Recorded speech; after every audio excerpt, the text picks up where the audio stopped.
Welcome back. We now are ready for our last lecture, and this is going to be a roller coaster. Christopher is a man with real, I can say that word, can I? The B word? Yes. And he's very honest with his research, and also about who is responsible and who is doing what. And I think also in the research you always have evidence for what you are stating, a very high degree, which you must have learned as a journalist. I think a lot of journalists in mainstream news you should make a course. First time I met Christopher was Open Mind Conference Amsterdam. 2 years ago. Amsterdam. Yeah, in Amsterdam. The one which had to be moved. Yeah. And there Christopher made a really marvelous speech. So please give Christopher Bollyn a very warm welcome. Thank you. Thanks, Frank. Good evening. Can you hear me all right? Well, thank you all for coming. Thank you, Frank, for inviting me. It's a pleasure to be at my second Open Mind Conference. Last time was in Amsterdam, and this time in Copenhagen. It's great to be here. I just finished a 3-month tour in the United States with this subject, ending the dual deception of 9/11 and the global war on terror. And anybody who's been to America in the last few months can tell you that it's a very strange place these days. We're in the middle of a 3-year election campaign, and the American political reality reeks of artificiality. It's so fake, it's so artificial. I looked at Fox News when I was in Wisconsin about 2 weeks ago, and all they talked about for 24 hours a day was whether Trump called Hillary a bigot or Hillary called Trump a bigot. There was an earthquake in Italy that went unreported. And this artificial circus that we have for a political campaign is, of course, so artificial because the media is so controlled. Today in the United States, something like 90% of the media outlets, newspapers, television, radio stations, are owned by only 6 corporations. So you really have a consolidation of the media that is unheard of in a democratic society. So that in this artificial reality that we call the political contest in America and political reality in America, it comes as no surprise that certain issues don't get reported at all. On September 4th of this year, the New York Times reported that the war in Syria was a non-issue in the election. A non-issue. The United States is spending $1 billion a year to overthrow the government in Syria, but none of the candidates are talking about it, and the media is not talking about it, and it's out of sight, out of mind. Likewise with the war on terror. Of course, Syria is just a small part of the war on terror. The United States has been engaged in this 15-year-old war now, spending a total of $4 million per hour just in Afghanistan. So they spend $100 million a day fighting a war in Afghanistan where there's no U.S. national interest whatsoever. So what I'm talking about tonight is the ending the dual deception of 9/11 and the war on terror. Because what I'm trying to impart to people and teach, I've been trying to share this information with my American co-fellows, is that the United States is in a very big predicament. We're going to get a new president now, the 3rd president since 9/11, and nobody's talking about ending the war. Nobody. And understanding that 9/11 was a hoax, and 9/11 was actually done in order to start the war on terror, and that the war on terror has an older history to it that needs to be imparted to people. So it's called Ending the Dual Deception of 9/11 and the Global War on Terror. And this is the predicament in a nutshell. I'll talk for about an hour, maybe an hour and 15 minutes, and then we can have Q&A, and then I'll wrap it up. The dual deception of 9/11 and the war on terror. 9/11 was carried out to kickstart the war on terror, a global war of aggression, terrorism, and conquest. 9/11 was designed to trick us into supporting an open-ended and criminal war agenda. The fraudulent war on terror has taken the lives of millions and cost us trillions of borrowed dollars in my country. Our civic duty obliges us to resist the deception and enslavement to this criminal war agenda. Failure to resist is to betray our nation, our people, and our progeny. And the thing is that when you understand that the U.S. Anglo-American invasion of Iraq was a war crime, it was a war of aggression. The Chilcot Inquiry in England has determined that. That was obvious to anybody who was paying attention. The war in Afghanistan is also a war of aggression. It was all based on, trumped-up charges of their involvement in 9/11, which wasn't true. And because of our NATO alliance, that means if the United States goes into an illegal war, it drags with all of its allies, which is where countries like Norway and Denmark get involved in these war crimes. So this is a very serious thing, and it affects all of us. This is my one-man protest at the Academy Awards in Hollywood, California. That's Hollywood, California, believe it or not. Glamorous place. This is the book I wrote, Solving 9/11, The Deception Changed the World.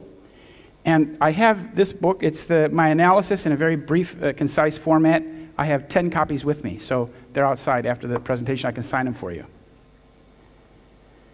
My background is I was an investigative journalist working in Washington, D.C. when 9/11 happened.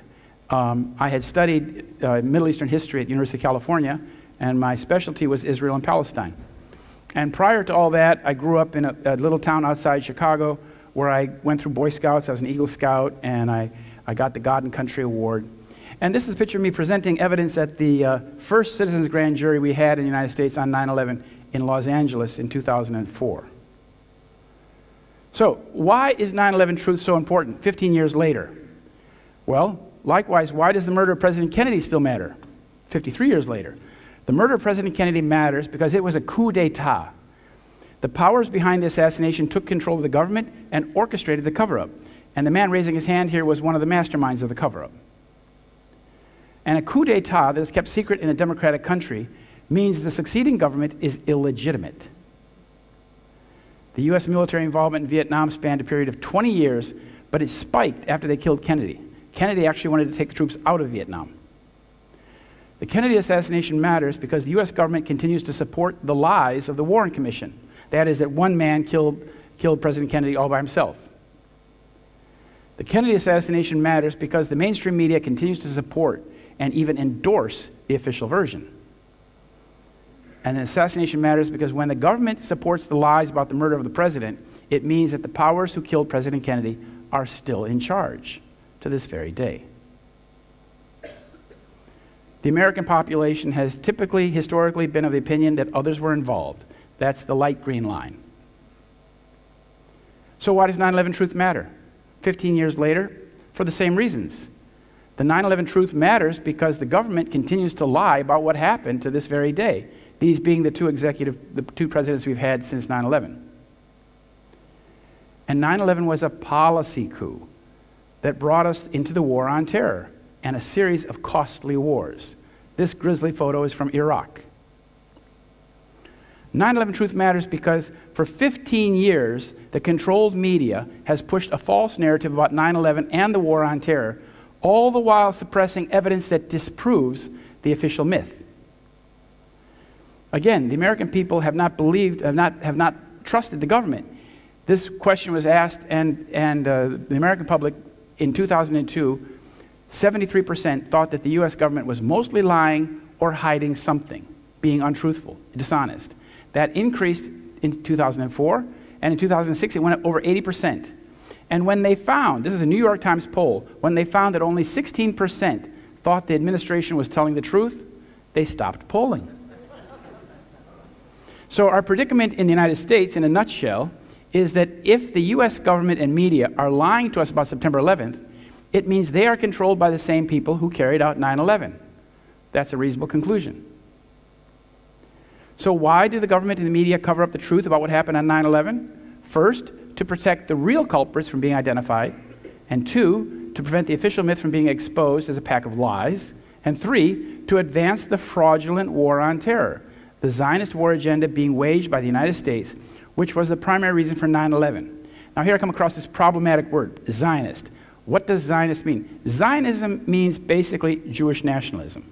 That is a nation state of Israel for the Jewish people, and for the Jewish people alone. Zionism, of course, is based on this idea of a state in which Jews are the only ones that actually are enfranchised as citizens. So it's based on a notion of Jewish supremacy. So 9/11 was a highly sophisticated false flag terror atrocity designed to create shock and awe and to instill fear and rage in the population to compel U.S. public opinion to support an Israeli Zionist war agenda known as the global war on terror. And that's where we've been for the last 15 years. Starting the war on terror was the primary reason for the false flag terror attacks of 9/11. The war on terror is obviously based on the official myth of 9/11. This is an update from recently these terror attacks in Europe. The first photo is from Nice. The second one is from Berlin. These terror attacks happened about 10 days apart. And what was peculiar about this is that there was a fellow who was present at both attacks. His name was Richard Gutjahr, a German journalist. And he happened to be in Nice when the truck went down the Anglais, the promenade, and he was also present at the attack in Berlin, or in Munich, excuse me, about 2 weeks later. Very uncanny. The guy's in both places, and he's filming them and putting them online as they happen. What's equally uncanny is that his wife is a very high-level Israeli intelligence officer. Here's the relationship. There's Richard Gutjahr up there on the top, and he's described by Germans as being a propagandist. His wife down there below is Einat Wilf, who is formerly an advisor to Shimon Peres. She was a member of parliament in the party of Ehud Barak, and she is a lieutenant in Israel's signal intelligence agency known as Unit 8200, which is Israel's equivalent of NSA in America, Signals Intelligence. This shows you the Zionist connection that was going on in the Pentagon after 9/11. This is the Israeli chief of staff. His name is Shaul Mofaz. He's an Iranian guy. And he's meeting there in the Pentagon in January of 2002 with what we call the neocons. In this case, to his left is Paul Wolfowitz. Across the table is Dov Zakheim. And to his right is Douglas Feith. And these three men are Israel firsters. They're Zionists. They're Jewish, and they are active supporters of an aggressive policy in the Middle East. And here they are exchanging notes with Shaul Mofaz. At the time that this photo was taken, Mr. Wolfowitz was actually the assistant defense secretary under Rumsfeld. So, of course, the United States then, shortly after 9/11, 3 weeks later, invaded Afghanistan, as if Afghanistan had anything to do with 9/11. And the Afghanistan war is costing U.S. taxpayers $4 million per hour for a total of $738 billion since 2001. This is occupied Iraq. This is a concentration camp that the American military set up. They called it Camp Bucca. Camp Bucca was named after an American firefighter from New York who died on 9/11. What's interesting about this camp is that this was the catalyst of the terror group ISIS. The leadership people who run ISIS, Islamic State, all spent considerable periods of time in this camp. So what was on the agenda after 9/11? Well, General Wesley Clark, this man here, he informed the American people back in 2007 what he experienced after 9/11. And he said, about 10 days after 9/11, I went through the Pentagon and I saw Secretary Rumsfeld and Deputy Secretary Wolfowitz. One of the generals called me and he said, "Sir, we've made the decision, we're going to war with Iraq." "We're going to war with Iraq?" he said. "Why?" "I don't know," the general said. I came back a few weeks later, and by that time we were bombing Afghanistan. I said, "Are we still going to war with Iraq?" He said, "Oh, sir, it's much worse than that. We're going to take out 7 countries in 5 years, starting with Iraq, then Syria, Lebanon, Libya, Somalia, Sudan, and finishing off Iran." Well, from that shopping list, from that prognosis, 5 of those countries have already been done. So we can see that this is pretty clearly what the agenda was. And what agenda is being carried out here is something called the Yinon Plan. Oded Yinon was a Likudnik Israeli military strategist who wrote this paper about how Israel's master plan would be constructed to dominate the Middle East. It was printed in a journal called Kivunim, a journal for Judaism and Zionism, in February 1982. And thanks to an Israeli scholar named Israel Shahak at Hebrew University, he translated this document into English for our benefit so we would understand what was the Israeli plan. And what the Israeli plan called for was basically something called balkanization, breaking up the big Arab states into ethnic statelets, which is exactly what was done to Yugoslavia in the 1990s, if you recall. Yugoslavia was broken up into 6 or 7 mini-statelets based on ethnicity. And that's what's being done in Iraq. You see there, Iraq is now basically fragmented into 3. Syria is in the process of being broken up. Libya is now broken up. Sudan has been de facto or de jure broken up. So this is the name of the policy, the Yinon Plan. And as I said, it was articulated first in public in 1982. And the plan is basically, as I said, to break the states up along their ethnic confessional lines. So in the case of Iraq, you have the Shiites in the south, the Sunnis in the west, and the Kurds in the north. In this area in the north, Kurdistan, that's where the American military is now stationed with about 10,000 troops. That's also, by the way, the place where the Rothschild family owns the oil company. So what's going on here? This is the end game, or the recent game, of an Israeli policy, of a Zionist policy, which the American Joint Chiefs of Staff were fully aware of back in 1948 when before Israel was even a state. This quote is from one of the papers that they wrote, 13 papers on Zionism and what it would mean to the United States in 1948. This one's dated March 31st. And the Joint Chiefs of Staff, these are the highest brass in the U.S. military. They said Zionist strategy will seek to involve the United States in a continuously widening and deepening series of operations intended to secure maximum Jewish objectives. Well, what were those Jewish objectives? Besides settling Palestine and taking the land of Palestine, they included the expansion of Eretz Israel, the land of Israel, into Jordan, Lebanon, and Syria. And 2, the establishment of Jewish military and economic hegemony over the entire Middle East. Well, I think the Joint Chiefs of Staff were pretty correct about this, because now, as we see now, since 9/11, the United States has been involved with NATO in Libya, Iraq, and Afghanistan, and left those countries fragmented, destroyed, and seriously reduced in the quality of life. And now the country that's being targeted, obviously, is Syria. And what we know about Iraq, or what we know about Syria, excuse me, is that this plan is being done in order to help the state of Israel. As Hillary Clinton said, she wrote this email back in 2012 when she was Secretary of State. And she wrote that the best way to help Israel is to use force, American force, in Syria to overthrow the government. So this email from 2012 reveals that the United States has been seeking to oust the Syrian government because it is in Israel's interest, not ours. There is no American interest whatsoever in Syria. I've been there several times. The United States and Syria have never had anything to do with each other.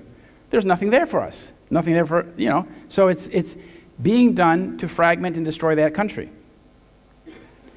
And here's the current Secretary of State. His name is John Forbes Kerry. And he said this in May of this year. He said, he speaks not as an observer, not as a negotiator, but he sounds like he's the general calling the shots. He said, if Assad's strategy is to somehow think he's going to just carve out Aleppo, the biggest city in the country, by the way, and just carve out a section of the country, I got news for you and for him. This war doesn't end. He said, as long as Assad is there in power, the opposition is not going to stop fighting him one way or the other. Well, this doesn't sound like the words of a neutral observer, somebody who's negotiating for peace. This sounds like somebody who's putting out a warning. Now, I want to remind you that the government of Syria was last elected in June of 2014 in a multi-party election. Here's this poor boy from Aleppo. Now, when the Syrian civil war started in 2011, Barack Obama began efforts to overthrow the Assad government. Obama put the CIA in charge of operations, spending about $1 billion annually to arm anti-government forces in Syria. Well, therefore, you can see that the reason for this poor boy's plight is largely due to the actions and the operations of the U.S. government. If the U.S. government was not funding these militias, these terrorist militias in Syria, there wouldn't be a war. So here's the latest aspect of the war. This is the ISIS group. And the U.S. is spending now against ISIS $600,000 an hour. They spent over $11 billion fighting this ragtag army since June of 2014. One thing I want to point out here is that you see a lot of these characters wear ski masks. Why are they wearing ski masks? Because 25,000 of these people who are in this ISIS group are paid mercenaries. And they don't want their faces to be exposed because they have a career in Hollywood coming up or something. They have a life after this if they survive. Now, this is a very strange thing. This is May 2013, and this high-ranking senator from the state of Arizona, John McCain, who's a very big pro-Israel senator in the U.S. Congress, he went illegally into Syria and met with these leaders of this militia that were funding.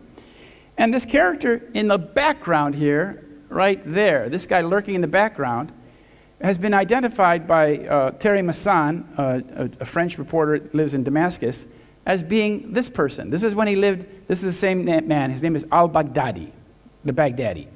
And this is when he was in Kampuka for 5 years. This is him, of course, here with the senator. And this is what he does nowadays. He's the head of ISIS. This is the wanted poster that was put out for him. Now, to confirm this, I called up the office of John McCain, and I said, you know, can you tell me, because John McCain was photographed speaking tete-a-tete with this man, head-to-head. And I said, can you tell me, who is this man in the black shirt that John McCain is speaking to? And they said, well, they wrote back to me and said that he's a fighter in the Northern Front.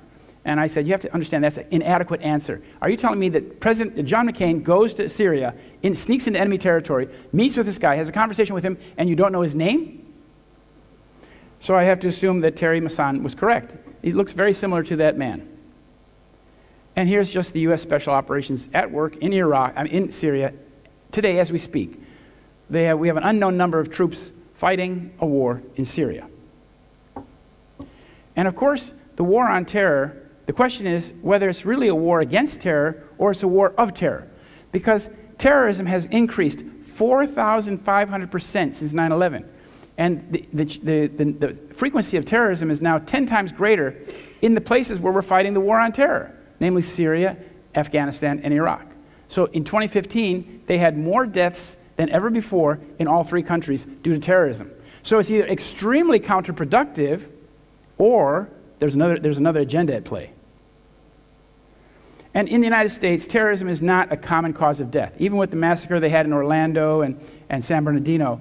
But the United States government is spending $400 million per year per U.S. victim of terrorism. Compared to what they spend on cancer and influenza, you see that there's a huge amount of money we're spending on terrorism when it's not a leading cause of death. So what we're talking about is we're not talking about fighting terrorism, we're talking about criminal fraud.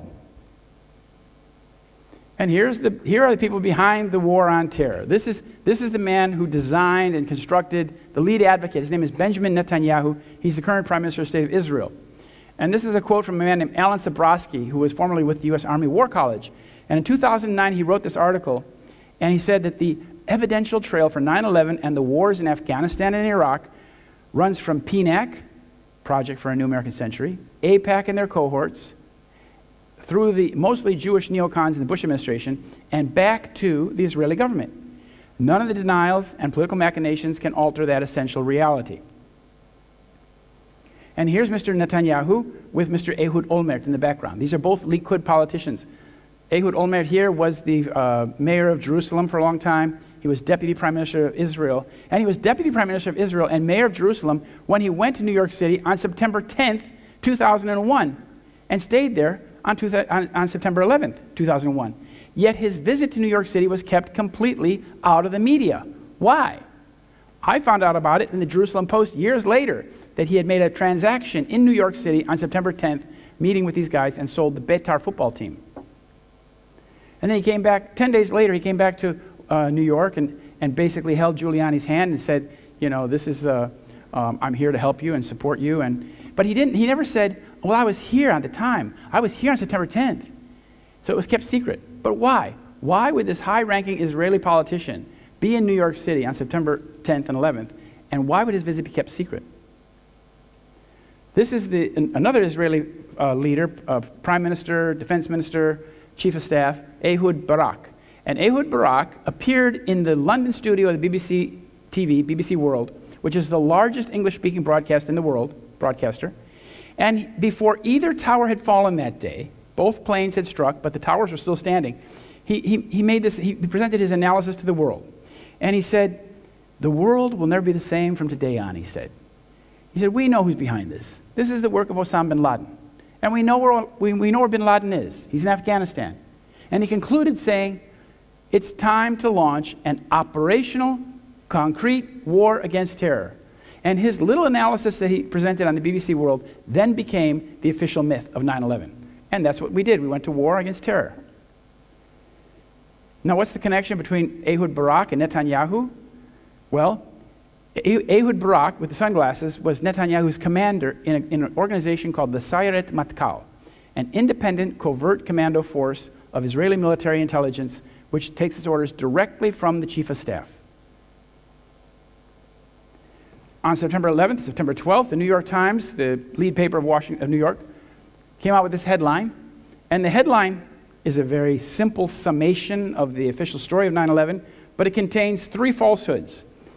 It says, hijacked jets destroy Twin Towers. Well, we now know that hijacked jets did not destroy the Twin Towers. And it says that, and hit Pentagon in Day of Terror. We also know that those jets were not hijacked, but they were drones.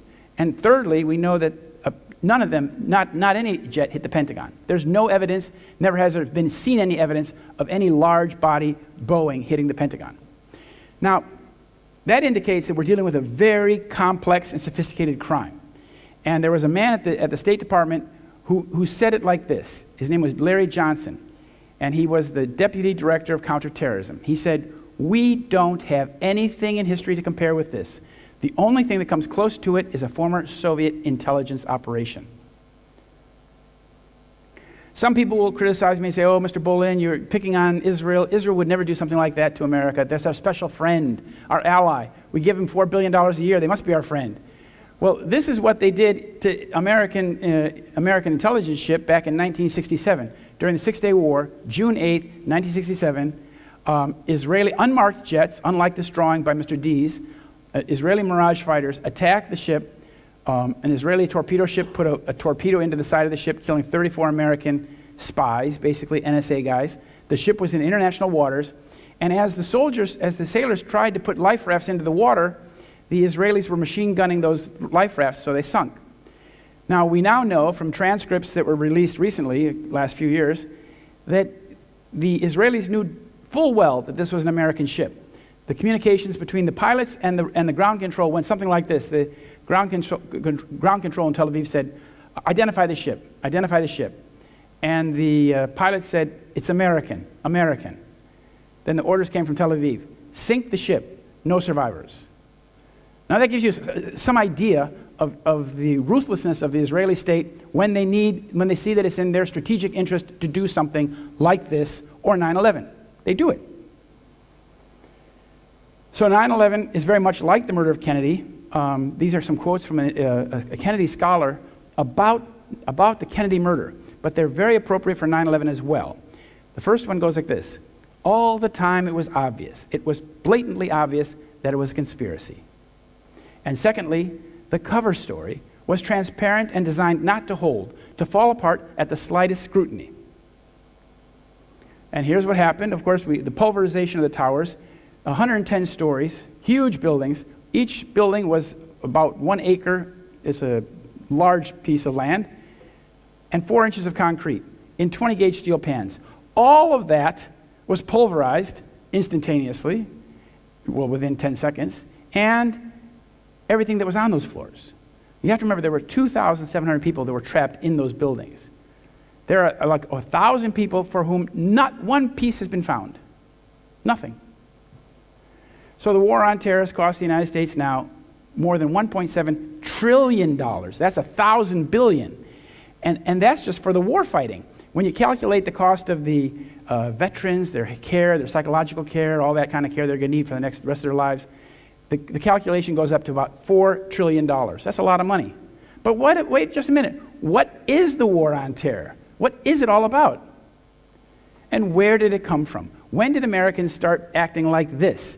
This is the kind of thing we used to read about growing up in America, reading about Stalinist Russia. that they had Gulag Archipelago, that they tortured people, that they did Stalin did all these terrible things, and now the Americans are doing it. Where did this come from? Well,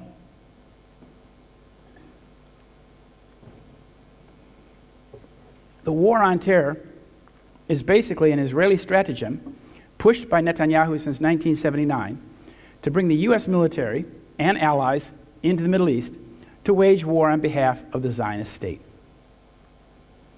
Here's Netanyahu. His first book that he wrote after the conference was, he edited the book, he put the speech of George Bush in there. It's called International Terrorism, Challenges and Response. Challenges and Responses. The next book he wrote was Terrorism, How the West Can Win, and Fighting Terrorism. And I read these books. I read most of them because I wanted to see what he would say about the Palestinians and why Israel was afflicted by terrorism. And he would say that the terrorists were Islamic terrorists and that they were attacking Israel because Israel is part of the West. And therefore, the West has to come and fight this war because really the West is the target. That's all baloney. But what he uses, when he uses the word terrorist, he uses it to delegitimize the Palestinian resistance to Israeli occupation. Now, of course, legally and morally, the Palestinians have every right to resist occupation of their land. That's their right. As, for example, when the Nazis invaded Denmark, the Danish people had every right, legally, morally, to take up arms against the Nazis. That's part of the deal. That's the way it goes. And here are these Palestinians trying to defend their country from Israeli military. Of course, they have no arms, no significant arms. So 22 years after it was born in the Jerusalem Conference in July 1979, the war on terror became operational with the U.S. invasion of Afghanistan. The ultimate purpose of 9/11 was to start the war on terror. And on 9/11, the New York Times interviewed Mr. Netanyahu and asked, how will this atrocity affect Israeli-American relations? And Mr. Netanyahu said, right away, it's very good. He said, well, it's not very good, but it'll generate immediate sympathy. Now, on the day of 9/11, the number of people who were thought to have been killed ranged between 20,000 and 30,000. That's how many people they thought were dead in the rubble. It later came down to 3,000. But who would say about such an atrocity that it's very good, except somebody who saw some benefit from the atrocity itself? And he saw a benefit. A few years later, he's speaking in Israel, speaking at Bar Ilan University, a Hebrew-speaking university. He's speaking about the Israelis, and he said in Hebrew, we are benefiting from one thing, and that is the attack on the Twin Towers and Pentagon and the American struggle in Iraq. I want to point out that Mr. Netanyahu has been the chairman of the Likud coalition since 1993. And he had a very interesting relationship with Mr. Silverstein. Now, Netanyahu is the godfather of the war on terror. This is the godfather of 9/11 destruction in New York City. This man, Larry Silverstein, owned all 3 buildings. He had 100-year leases on the 2 towers, and he owned Building 7. These are the 3 towers that all fell down that day.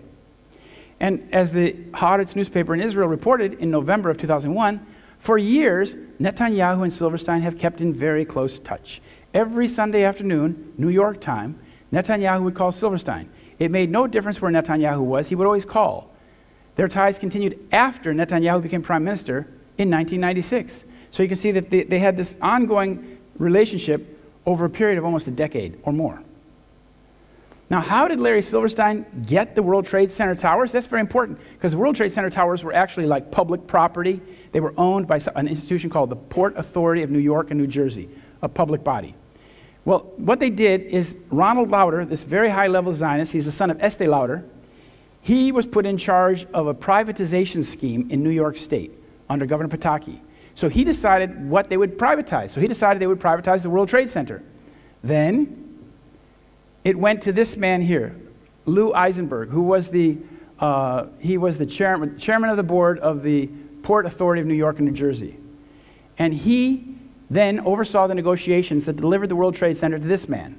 Now, the details are very strange here. This man didn't have the money to put down for the World Trade Center. He borrowed $100 million from GMAC, a General Motors bank, which went bankrupt in 2008. Now, but there's a funny story here. I can't go into detail, but these 2 men are both members of the board of directors of this organization down here, UJA Federation of New York. This is the same group of people that came out and protested against me in Brooklyn the other day. It's the funding arm for the state of Israel, where they collect money in New York and across the United States to help Israel. He was the national chairman. He was on the board of planning. So through their Zionist back channel, the property got sent and wound up in his hands. This is the day that he got the towers. He got the keys to the front door there. He's with his lawyer and his wife and his children. And he said, on July 24th, 2001, about 5 weeks before 9/11, he said, I am proud to assume the stewardship of the World Trade Center, one of New York's greatest jewels. And under Larry's stewardship, 5 weeks later, the towers looked like this. And people who removed this rubble said that all that was left was steel and dust. The war on terror. This is the evolution of the Israeli stratagem known as the global war on terror. It started with this man.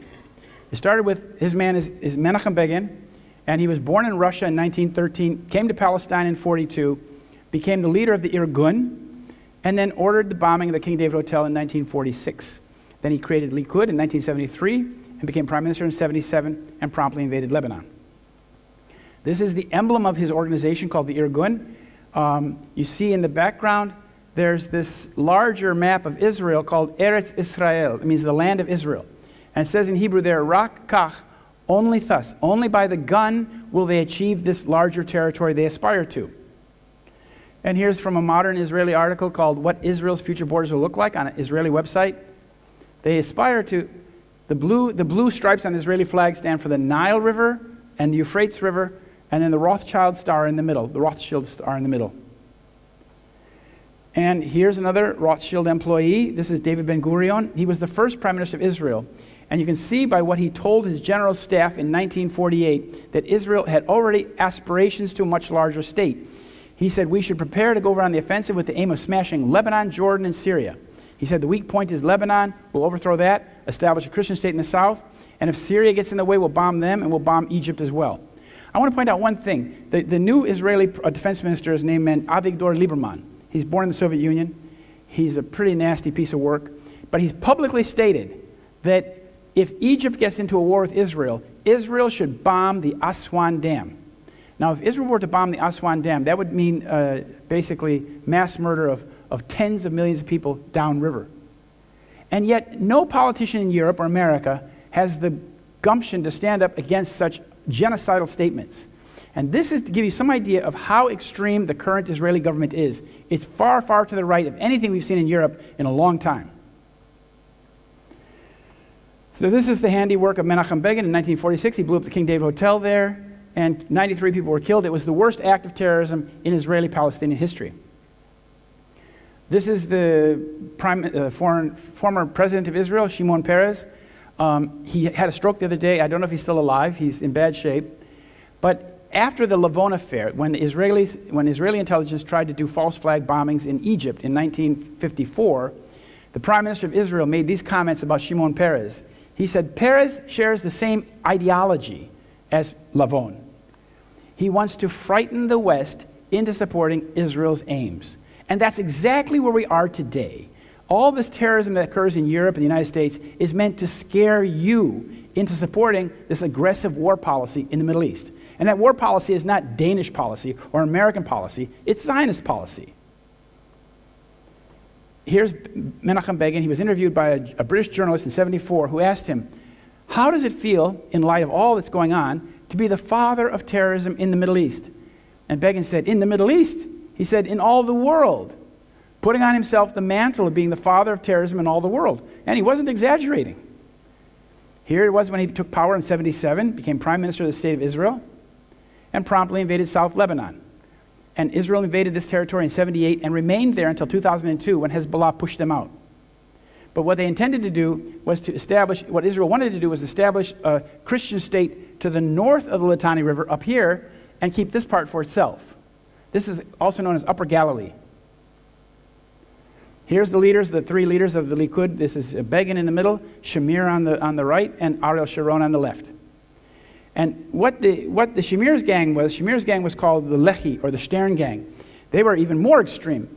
They killed the United Nations mediator in Palestine in 1948, a Swedish count named Folke Bernadotte. I think he's the uncle of the current king. He was the king's uncle. And This group, the Shamir group, murdered him, Bonnie and Clyde style. They put a machine gun in his window and machine gunned him in the back of the seat along with a French colonel. They did that because the United Nations had sent Volker Bernadotte to Israel, to Palestine, to try and find a solution to this Jewish problem with a war broke out. As soon as the United Nations partitioned Palestine, war broke out immediately, and the Israelis went and took everything. And in the process of taking everything, they expelled like 700,000 Palestinians. And he said the only way, Volker Bernadotte said, the only way we can have peace in this region is if the Palestinians are allowed to go home. Now this is anathema to the Zionists, like him, so they killed him. He later went on to become prime minister, the Shamir. And in that gang that killed Volker Bernadotte was this man's father. You might not know this man. This is Rahm Emanuel. He's the mayor of my hometown of Chicago now. He was the special advisor to President Clinton for 8 years. And then he became the first person selected by Barack Obama as chief of staff. And Sherman Skolnick of Chicago, an expert on these kinds of things, always referred to him as being Mossad's agent in the White House. And as you can see, there's no term limits on them. So now I'm going to talk about the Israeli ideation of 9/11. Ideation is the same sort of thing that we were speaking about before, this predictive programming. Putting an idea out there in the media so the public gets the idea that this is something in the air, something might happen. In 1978, this is 1 year after the Likud came to power, this Israeli agent named Arnon Milchan made this movie called The Medusa Touch, in which a giant 747 flies into the Pan Am building. And as you can see, the same year he made the film, he's very close to the Israeli defense minister there, Ezer Weizman, same year. And here he's preparing the props for the show, for the movie. And then in 2000, he made a similar movie in which a large Boeing is flown into the World Trade Center. Now, he made this film with his business partner, Rupert Murdoch. They have a company together called Regency Films, and they made this is called The Lone Gunman. It was a spin-off, half-an-hour show, a spin-off of the X-Files. And in the film, this is a large Boeing aircraft. It's flying right into the World Trade Center. But at the very last minute, the pilot regains control and narrowly misses hitting the World Trade Center by inches.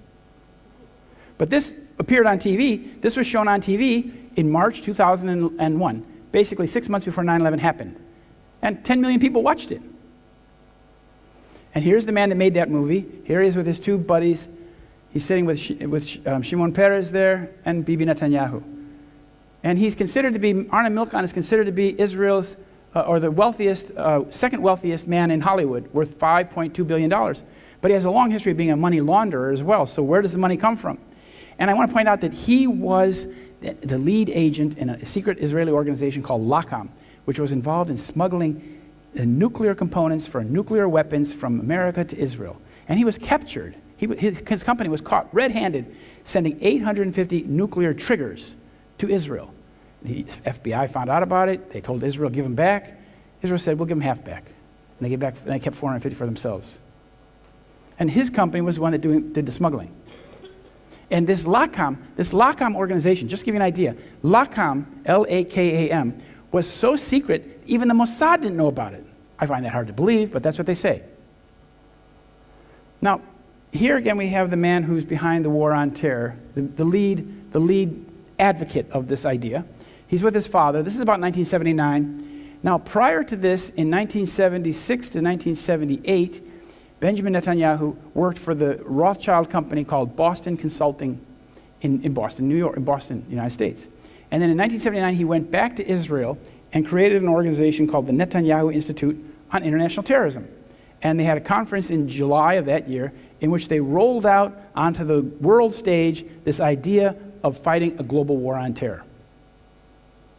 And George Bush spoke at that event on the third final day. And then in 1980, the head of the Mossad made this prediction. In 1980, 21 years before 9/11, he said this. He was asked by his American Zionist, do you think terrorism will come to America? And if so, where and why?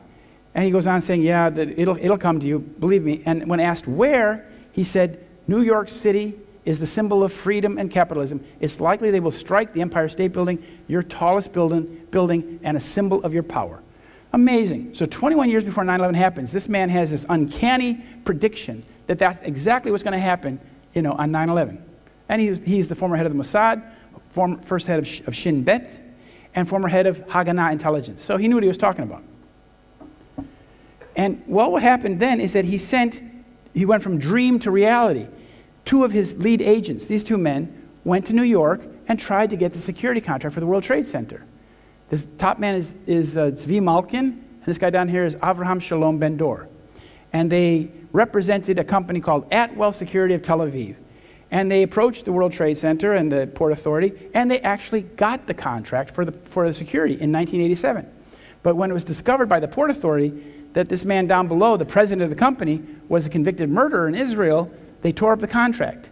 Had they not done that, 9/11 probably would have happened in the late 1980s or early 1990s, and we would have been in really bad shape because we didn't have the internet.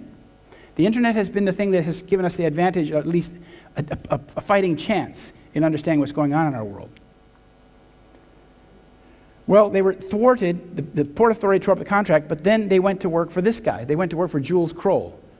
Although the Israelis had been rebuffed, they went to work for Jules Kroll, who had a company in the World Trade Center. He was a business partner with this man. This is Maurice Greenberg of AIG.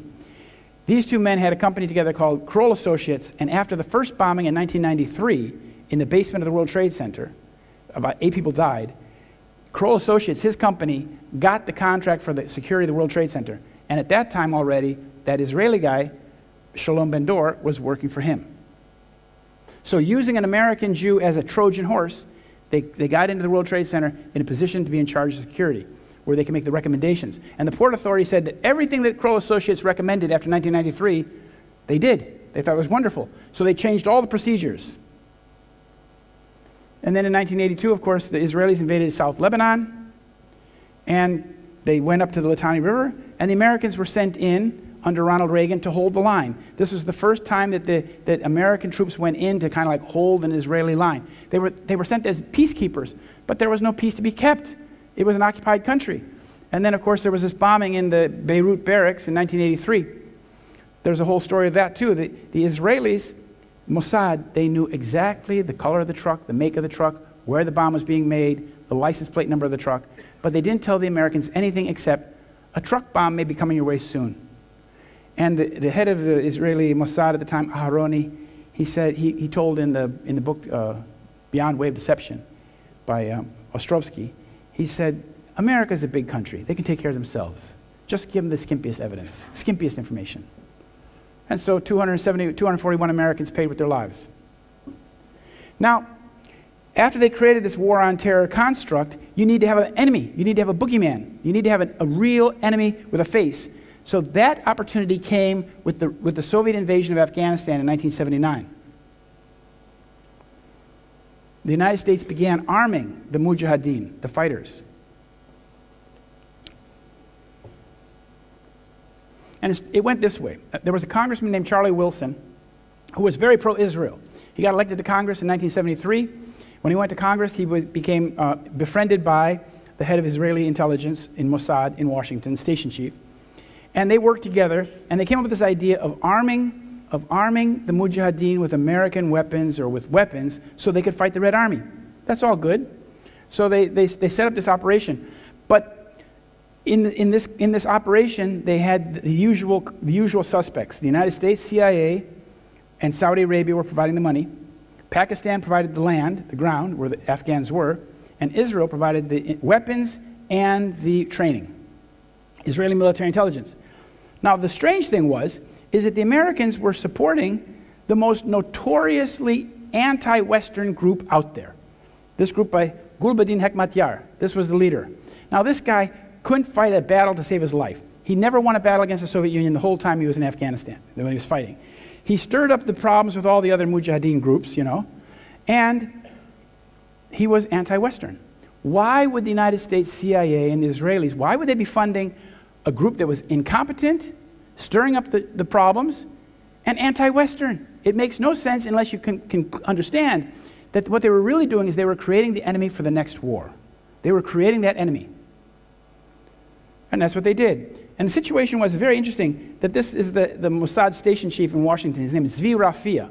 And if you read Charlie Wilson's War, the book, you'll see that he used Charlie Wilson's office as if it were his own office, his congressional office. And the quote is from the book. bottom left corner says, Rafia always acted as if he owned Wilson's office. One of the staffers kept a list of people he needed to lobby. He would use the phones, give projects to the staff, and call on Charlie to intervene whenever he needed him. So who's the alpha dog here? Who's the lead dog? It looks like Mr. Rafia. And what they did is they got these Arabs to come and join the war, and these Arabs are called Afghan Arabs. The most famous of them is, of course, this man here, Osama bin Laden, a long CIA operative. And these characters went from Arabic countries to join the Mujahideen fighters in Pakistan. And these guys were trained by Israeli military intelligence. And at the time, he came in 1983-84. In 1984, he became closely tied to Gulbuddin Hekmatyar. This is the group that was being trained and funded and armed by Israeli military intelligence.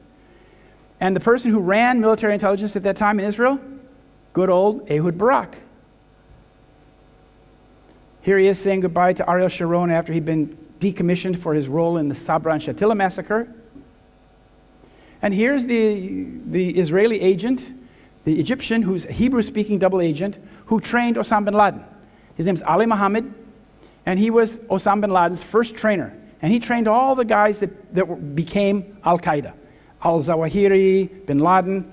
And he also, he went to Nairobi by himself and set up a cell in Nairobi. And that cell is the cell that blew up the American embassies in Nairobi and in Tanzania. And as a result of this, this guy had been trained in American military bases in Fort Bragg, Carolina, in Arizona. And this guy, it seems like his career was greased with butter. He just went right straight to the top. Well, then he went straight to an American court. He went to the federal court, and he was held responsible for the bombing of the embassies in Africa. And he was put in jail for like 1,000 years, or his life. And then he disappeared. He just disappeared from an American federal penitentiary, never to be seen again. Amazing. And he trained these guys. And when the group that he trained, that the Israelis trained, this cadre, this cell, the major cell, this group became Al-Qaeda and Taliban in 1994. So that's where the whole ISIS thing, that's where the whole Islamic State, that's where the whole Al-Qaeda comes from. It comes from the group that the Americans and the Saudis and the Israelis created, cultivated, and infiltrated in 1982, 83, 84, and 85. Now, in America, there was also this kind of ideation, putting out the idea that catastrophic terrorism is going to come to us, and it's going to come soon. This is from the Foreign Affairs magazine, December 1998. And this was a three-man group that had a catastrophic terrorism study group. And they printed their report, was in this magazine in December 1998. And you can see that in the first subtitle, they were imagining the transforming event. And they talk about how this catastrophic terrorism is going to come to America, and it's going to change everything. And when it does, this is what you should do. And that's what we got. They said here, they said catastrophic terrorism has moved from far-fetched horror to a contingency that could happen next month. Yeah, it took 2 years, but it came. And here are the men that wrote the report. The first one is Philip Zelikow. He became the person who wrote the 9/11 Commission report. Then the two other people were Ashton Carter and John Deutsch. Ashton Carter is this man here. He's now Secretary of Defense. And this guy, he was the Belgian-born guy who became head of the CIA. Now, this is when they wrote that report, they worked for this company called Global Technology Partners, which is an exclusive affiliate of Rothschild North America. It's designed to get acquisitions on the gravy train, to get some of that money that's spent. Because you have to understand, in the United States of America, we spend more money on war than anything else. From our tax dollar, 55 cents of every tax dollar goes for war. The rest is what we survive on. So it's pretty slim pickings. So that means that the American Defense Secretary that we now have has spent his entire life working for the Rothschild family. So he's basically a paid employee of the Rothschilds. And here's another group that was planning for something terrible to happen. This is the Project for a New American Century. The people that run it were the Kagan family down here, Lithuanian-born man, his two sons, and his wife. This is Robert Kagan's wife. Her name is Victoria Nuland. She's the person who brought us the war in Ukraine single-handedly. But this group, the Project for a New American Century, came out with an article in a paper in September 2000, 1 year before 9/11, in which they talked about how the United States military would have to become engaged in the Middle East and around the world on a very proactive, preemptive basis. And they said the process of transformation, even if it brings revolutionary change is likely to be a long one, absent some catastrophic and catalyzing event like a new Pearl Harbor. Well, that's what we got. 9/11 was the Pearl Harbor. And 9/11, as you can see, was the event that then made real all these plans, all these projects, all these predictions became real with this attack. So there's a long history to understand. And I said, Barack then said, now is the time to launch an operational concrete war against terror. And George Bush said, we were attacked because our way of life, it was under attack. He said, America is targeted for attack because we're the brightest beacon for freedom and opportunity in the world. I guess the terrorists never heard of Switzerland. And then a few days later, Bush declared war on terror in front of the U.S. Congress, saying that every nation and every region has a decision to make. Either you are with us or are you with the terrorists? So even in the capitals of Oslo and Stockholm and Copenhagen, your foreign policy leaders had to say, hey, which side are we on? Are we on the terrorist side? Or are we on Bush's side? And I want to point out one thing. This is a little story. This man here was the Speaker of the House. He was in number 3. After the president, vice president, if they die, he becomes president. Now this man is from my home state of Illinois, and as we now know, he was paying a lot of his money to silence people in Illinois, young men in Illinois who he had molested. He'd been a pedophile. He'd been a wrestling coach in a high school, and he had been a bit groping and molesting young men, and he went straight to the top U.S. House of Representatives. Now, I'm just pointing this out because the FBI discovered this. He was paying millions of dollars to keep these people silent. This is the way it works in America. You often have politicians who have a very secret vice or a very secret history they want to keep hidden, criminal, vice, something. And in order to do so, they are willing to do what they're told in order to keep their secret secret. The Clinton family is no different. The Clinton family, the Bush family, they're all together tied in something called Iran-Contra. It goes back a long way, where Israel was the main player. Israel was the one who ran Iran-Contra. But the Bush family was involved, with Vice President Bush in the White House, and Governor Clinton in Arkansas. So they say, nothing ties people more closely together than a crime committed together. So when this whole election thing started in America, we had two choices, Jeb Bush and Hillary Clinton. Oh, thanks a lot. What a choice. So here's the latest phase on the war on terror, is fighting Islamic State. Now, in 2014, the Site Intelligence Group, an Israeli intelligence outfit, released an ISIS beheading video before the group itself had released the video. This is the way it went. She's on CNN. She's explaining that within a short time after our release, ISIS account on social media indicated that within a short time they would be releasing the video, only we actually had the video beforehand and were able to beat them with the release. This is her. It's a one-man operation. She's an Israeli woman named Rita Katz. She's based in Bethesda, Maryland, right outside Washington, D.C., and she releases the videos to her subscribers before the bad guys in Iraq have released the video at all. Well, how does she have a copy of the video beforehand? If nothing else, this shows that there's a very close relationship between Israeli intelligence and ISIS. And ISIS is, in fact, the acronym for Israeli Secret Intelligence Services. That's their English acronym. Now, SITE is, as I said, it stands for Search for International Terrorist Entities, provides intelligence about terrorist groups to a wide range of paying clients, including military and intelligence agencies from the United States. And when they killed this guy in Syria the other day, the Israelis had said about him. He had made these predictions, or he had made these threats to Europe. Adnani had said, "We will strike you in your homeland," calling on Muslims to kill Europeans, especially the spiteful and filthy French. Smash his head with a rock, or slaughter him with a knife, or run him over with your car, he said, according to SITE Intelligence Group. So I'm showing you that this, and here they made this, they produced this video, they distributed this video, which is clearly fraudulent. This is not Osama bin Laden. This is one of his body doubles. This is one of the fakes. Again, they released this before it had even been released by the Al-Qaeda people. Again, another one. And when there was the shooting in Orlando, at the nightclub in Orlando, a couple days later, the Israeli Prime Minister went and made a video to explain what had happened in Florida, as if he knew. But if you listen to what he says, you'll understand how he draws us closer together, Israel and the West, and ties us at the hips. He says, this week's shooting wasn't merely an attack on the LGBT community. It was an attack on all of us, on our common values of freedom and diversity and choice. Radical Islamist terror makes no distinction between shades of infidel. This week it was gays in Orlando. A few days before it was Jews in Tel Aviv. All of us are targets. Working together, we will defeat them even faster. And this is how this is the money that America has spent in fighting this war on terror since 2001. $1.7 trillion. All borrowed money. So the 9/11 cover-up is essentially part of the deception that has enabled the culprits to dupe, to deceive the American public into supporting the global war on terror, which was, after all, the goal of the 9/11 terror atrocity. As President Nixon said, it's not the crime that gets you, it's the cover-up. Because in the cover-up goes on and on and on. Now, 15 years, people who are involved in the cover-up, they show their hands. You can see who they are. There are three essential elements that have to be covered up. You have to control the investigation and access to the evidence. You have to control the interpretation, how the event is explained to the public. That's the media control. America media is very controlled.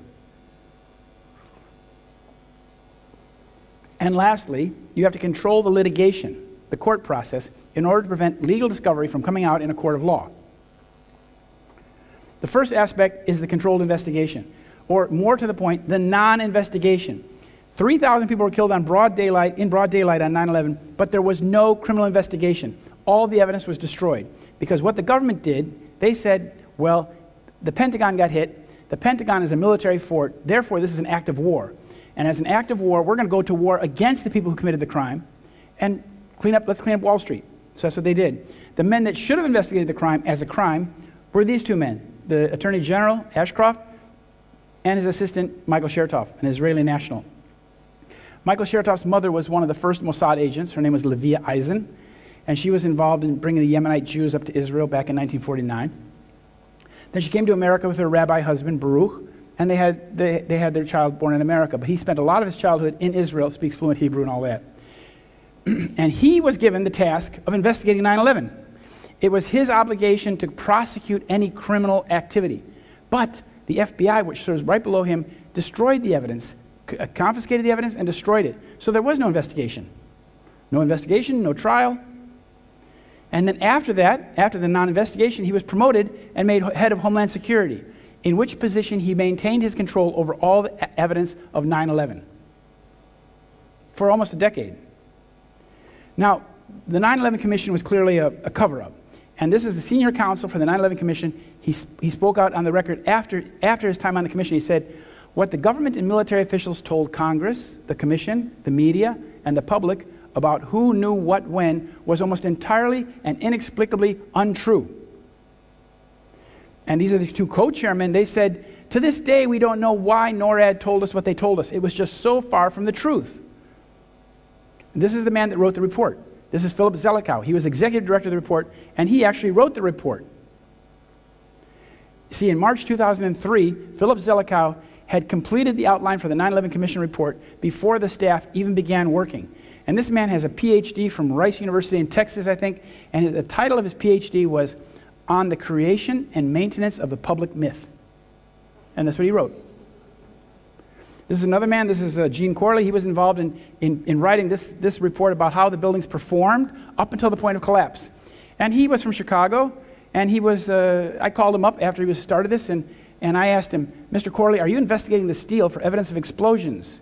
And he said, I know nothing about that. He said, I'm not a metallurgist. So the question is, why was he put in charge of investigating the collapse of the two largest steel frame buildings in the world? Probably for the same reason that he was put in charge of the Waco investigation, Waco, Texas, and Oklahoma City bombing. Because he's very good at making a report that will support the government version of events. A cover-up guy.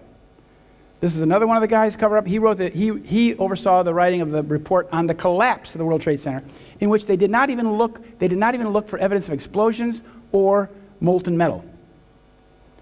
And then he went on to become the head of a group called Stanford Research Institute, which develops nanotechnology, nanothermite for the U.S. forces, U.S. military, in a place called Menlo Park, California. And what's interesting, in the laboratory where they make nanocomposite materials, the laboratory has been managed by an Israeli guy, this fellow here, since 1984 in California. And here's another master of the cover-up. This is the mayor of New York. His name is Michael Bloomberg. He served an unprecedented 12 years. Now that's very important because New York was epicenter of the whole thing. And there were a lot of people who were very, very sick from inhaling the dust, etc., the smoke. And so he was in position to suppress all that testimony from coming out into the public. And here he is meeting with Ehud Barak at Christmas 2008 when Barak was bombing Gaza in something called Operation Cast Lead. What he was also dropping was white phosphorus, which burns right through a human body. And here's Mr. Netanyahu with Mr. Mayor Bloomberg. And here's Bloomberg showing Netanyahu around the World Trade Center where they created this memorial. And Netanyahu wanted to see the names of the 4 Israelis who died that day, which is a very low number considering that 4,000 were expected to have been at work that day. That's according to the Jerusalem Post. Next thing is controlling the interpretation. Now, how do you control interpretation in a democratic country? You control the media.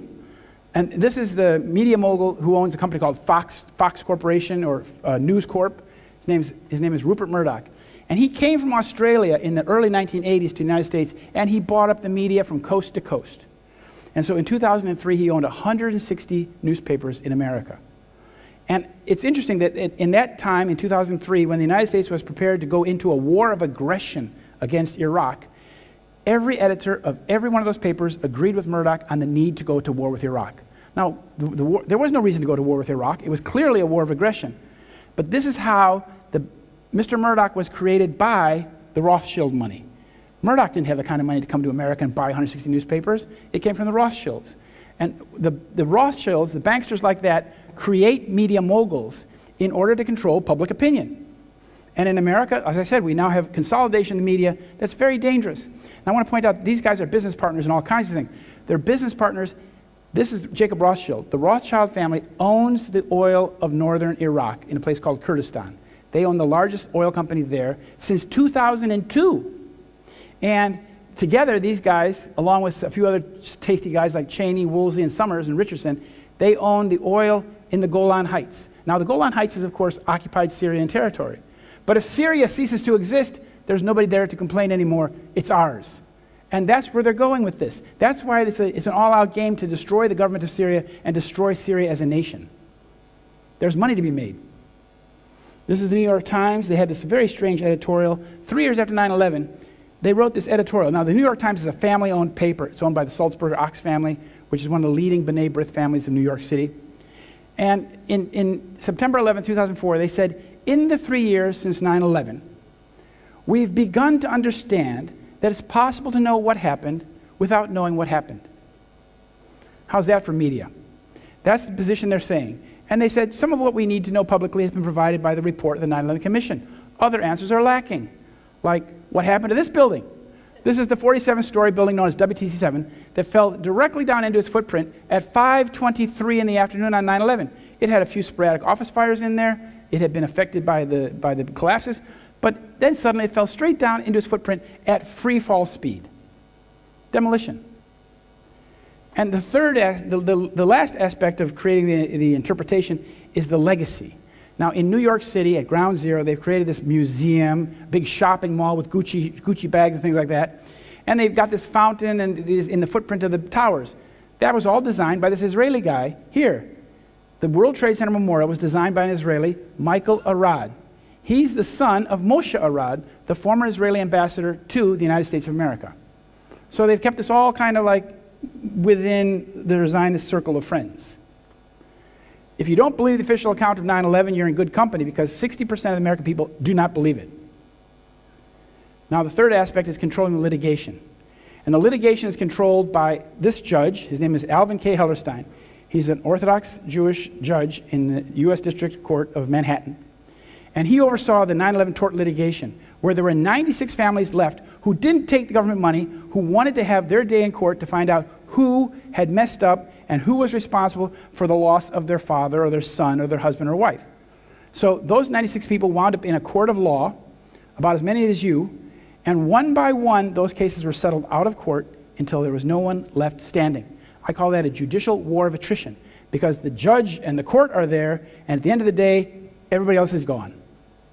So there was no trial for 9/11. There never will be a trial for 9/11 unless we have some sort of revolution or something, because all the people who had legal standing have been settled out of court. And I discovered that that judge had a conflict of interest. A very serious conflict of interest is a primary family conflict. That is, his son lives in Israel, and his son Joseph is a lawyer for the parent company of ICTS, NV, which is based in Holland. It's a Mossad El Al company. Airport security. You probably all remember in Europe in the 1980s, you suddenly got these characters that showing up in airports in Europe who were asking all the questions the Israelis used to ask at security. And I would ask these guys in Frankfurt or Paris, God, you guys are just like the Israelis. We are the Israelis, they said. Because airport security in Europe was turned over to Israeli security back in the 80s. El Al Security. And this company, ICTS, was a defendant in the 9/11 tort litigation because they ran security in Boston on 9/11 and Newark and Dulles, etc. So they were responsible. Their airport security, their passenger screening operations are what failed that day and let the bad guys get on the plane. If the bad guys even got on the plane, they would have had to explain all of this in a court of law. But the judge said, you're just the parent company. I don't see why you're here. You can go home. And that was the end of the trial. Now, the first 2,900 families had been given money by this man here, Kenneth Feinberg, special master. He doles out all the taxpayers' money. And when you take that money, you sign a bottom line, non-disclosure. You cannot talk about it, anything, how much you got, what the terms are. If you do, you'll be criminally prosecuted. The last 96 families dealt with Sheila Birnbaum, this woman here. These are both very high-level Zionist players in the United States of America. The first one, his wife is on the board of governors of the Jewish Agency, and she down here works for a law firm with very close ties to the state of Israel. And with these two people doling out the money, they closed down the entire litigation. So there will never be a trial in the United States.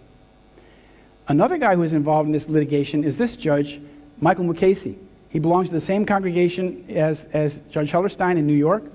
He oversaw the 1993 bombing. Now that's important to understand. The 1993 bombing was done in order to convince Americans that Arabs were trying to blow down the World Trade Center. So they even made a movie in which at the end of the movie, they got the bad Arab in the back of the car. He's scowling. They're driving past the World Trade Center. He sees the two towers. He says, next time, we'll bring them both down. So that's to impress on the American people that Arabs are trying to blow down the World Trade Center, blow it up. So that when it actually did happen in 2001, people said, oh yeah, the Arabs did it. Didn't you see the movie? And he also oversaw, this judge also oversaw Larry Silverstein's negotiations, litigation with the insurance company, whereby Larry Silverstein got paid $7.2 billion for a down payment of $100 million of borrowed money. That's quite a bonus. So what are they covering up? The government and media are suppressing 9/11 evidence that would expose the official myth as a pack of lies in order to protect the real culprits from being identified. I was writing for my hometown in Chicago about 9/11, and I saw from day one that this was a big hoax. This was we were getting a false story. So I started writing in my little newspaper in Washington about how we were being lied to and the evidence of the falsehoods. And I said to myself, this can't be very safe. Here I am pointing out the lies of the government story, and the government media are pushing the people into war. And when the country goes to war, it kind of loses its mind.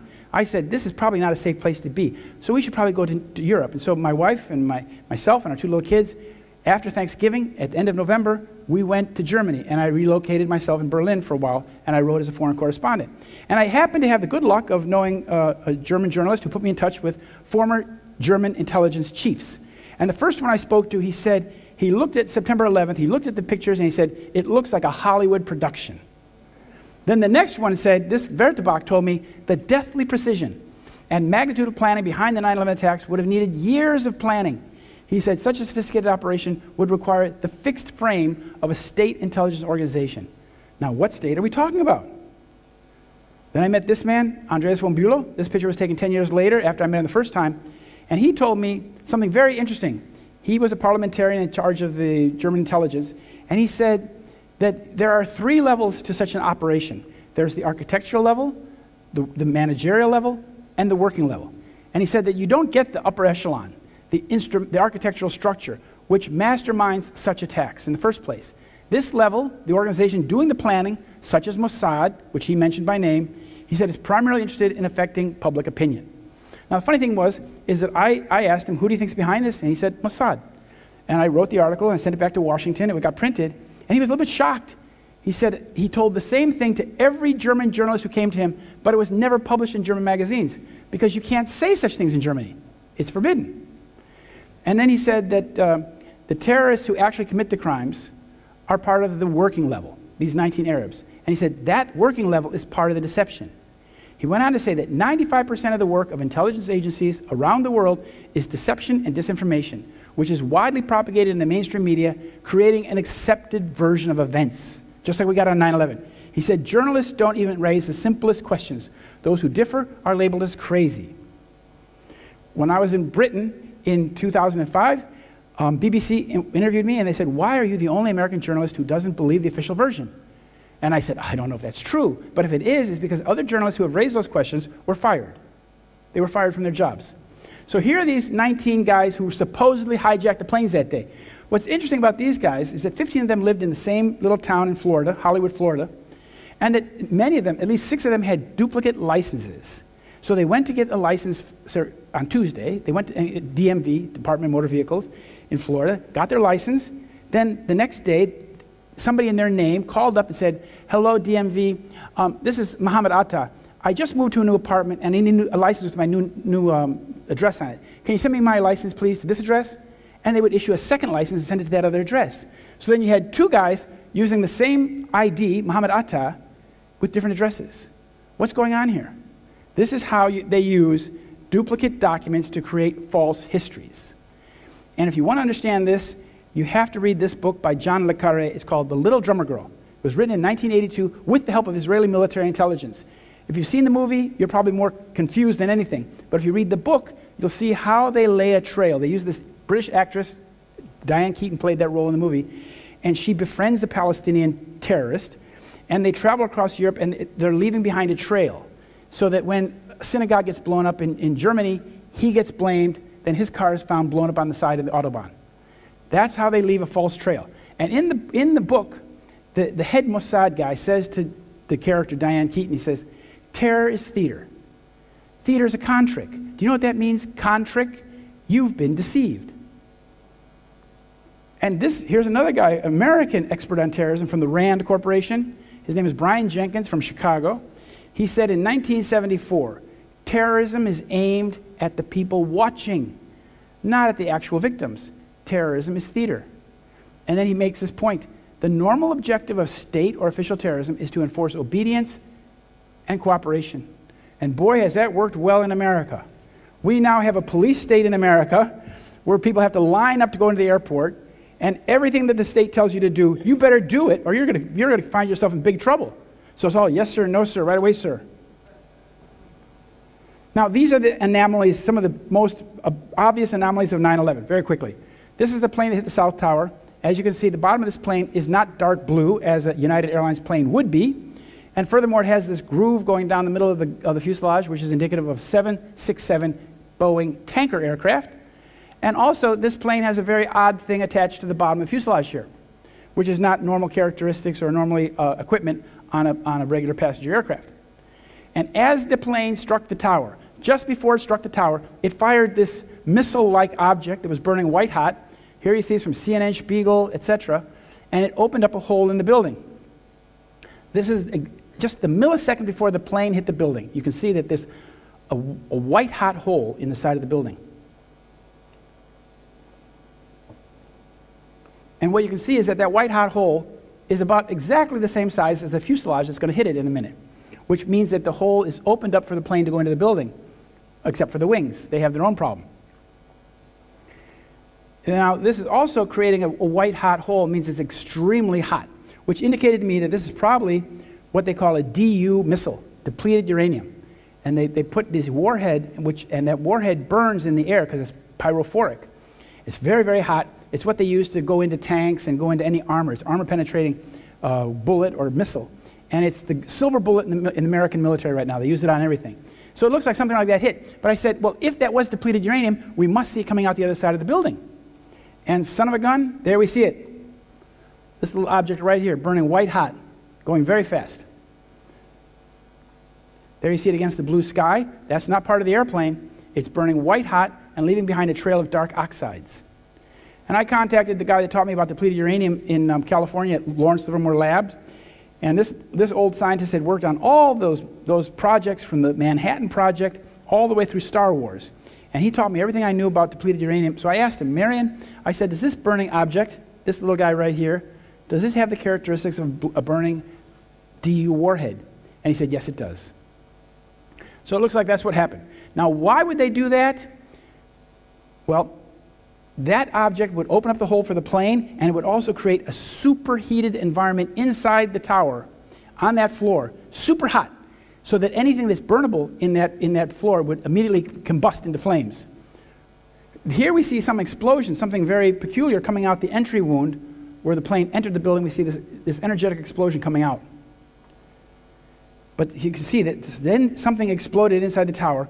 And what's interesting here is that this explosion is marked by the outside perimeter was white smoke, which may very well be indicative of thermite, because when thermite burns, it produces white smoke, which is aluminum oxide, and incredible heat. The same thing happened to the north tower. The plane went in here, and this big explosion came out the east side of the building. One important point to understand is that both planes went directly into computer floors which contained huge banks of computers, a data center. Not where people worked, just where big boxes of computer stuff were stored, were working. This is the south tower. And what we see here is that the south tower, there was a tremendously energetic thermetic reaction going here, what appears to be on the 81st floor, creating that white smoke I was telling you about. And this is all documented in the reports. They talk about these puffs of white smoke that fell. Well, a thermetic reaction like that creates temperatures of about 2,500 degrees Celsius and molten iron. So this is taken at 9:52 in the morning, 51. 1 minute later, we see this cascade of molten iron pouring off the building. And this fell for 7 minutes until the building fell down. Well, the government can't explain this. Nobody can explain where this molten metal came from. The official report said, oh, it's probably the plane melted, and this is probably aluminum. Nonsense. Molten aluminum in daylight conditions looks like tinfoil. So that's not aluminum. And then, and I have to point out also that these windows are 2 feet across, about that wide across. Yet 1 cubic meter of aluminum weighs 6.5 tons. So that's a lot of stuff. So I finally found out what was on that floor, on the 81st floor, and I found out that it was Fuji Bank's computer center. And a guy that worked there told me that the strange thing was, he said that in the summer before 9/11, they would deliver these big black boxes at night, you know, bigger than this podium here and twice as high, and they were put on the floor inside the computer room, and the people that worked there were told that these were batteries, backup batteries for the computer system. But he said the strange thing was it was never plugged in. They were never plugged in. Well, that indicates to me that that's probably where the thermite was, in those big boxes. That would make sense. Okay. And here we have then the demolition. This is after the cascade. As that went on, the towers just began to explode from the top down. Now you can see this is very energetic. And this is, you're getting material thrust out laterally. This is an explosion. This is not a collapse. That's the collapse. Now, what's interesting about this dust, this is called the dust of the World Trade Center. As I said, the buildings were reduced to dust and steel. This dust had a very strange characteristic, and that is that it contained billions and billions of tiny droplets of molten iron that look like this. This is a population that a scan, you see these little, look like tennis balls. This is what they look like up close. They're little tiny balls of iron. And billions of these tiny balls were created during the demolition of the World Trade Center. And they were formed at extremely high temperatures, above 2,700 degrees Fahrenheit, during the demolition of the towers. Burning jet fuel or office fires cannot possibly produce such molten iron, but thermite can. This is why the government reports have ignored this evidence from the crime scene. And this is another thing that was found in the dust. This is called molybdenum. And droplets of molybdenum were found in the dust. What's peculiar about this is that it has a very, very high melting temperature, about 5,000 degrees Fahrenheit. What would have created molten molybdenum in the destruction of the World Trade Center? Well, here we have some culprits, suspected culprits right here. These are thermites. These are basic thermites. This is from the United States Department of Defense. And these top 4 things are thermites. The bottom 4 things are high explosives. And what the bar chart shows you is that these thermites have higher energy density than high explosives. That means they produce more energy per gram than explosives. And it says down here, potential exists to increase kinetics by size reduction. That means if you reduce the size of these particles smaller and smaller and smaller, you get more bang. The very first one is aluminum and molybdenum trioxide. That reaction would produce molten molybdenum. And here we see something indicative of a thermite cutter charge.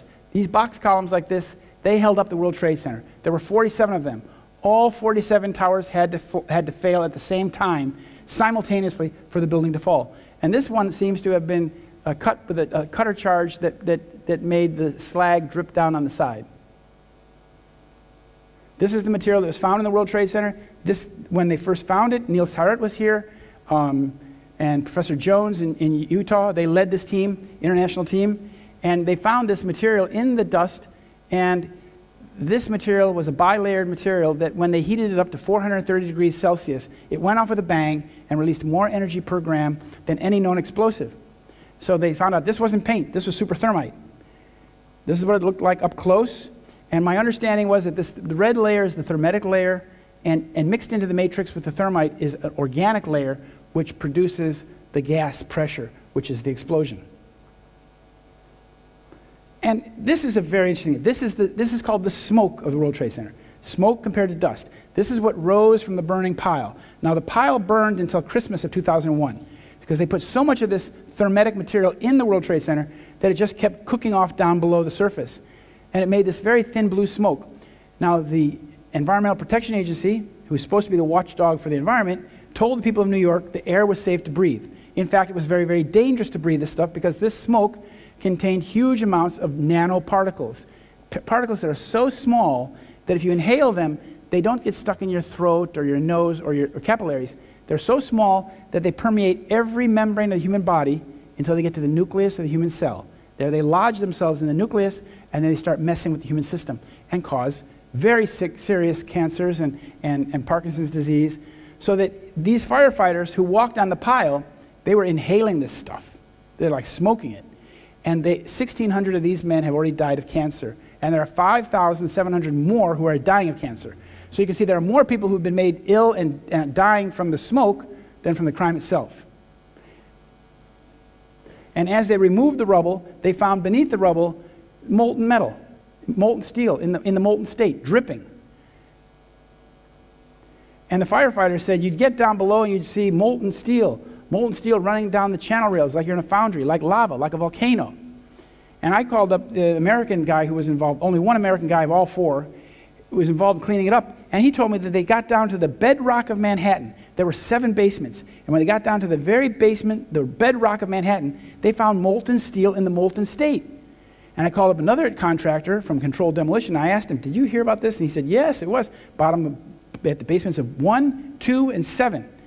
And I said, how can you explain molten steel, molten iron in the molten state 5 weeks afterwards under a pile of rubble? And he said, think of all the paper that fell down the elevator shafts.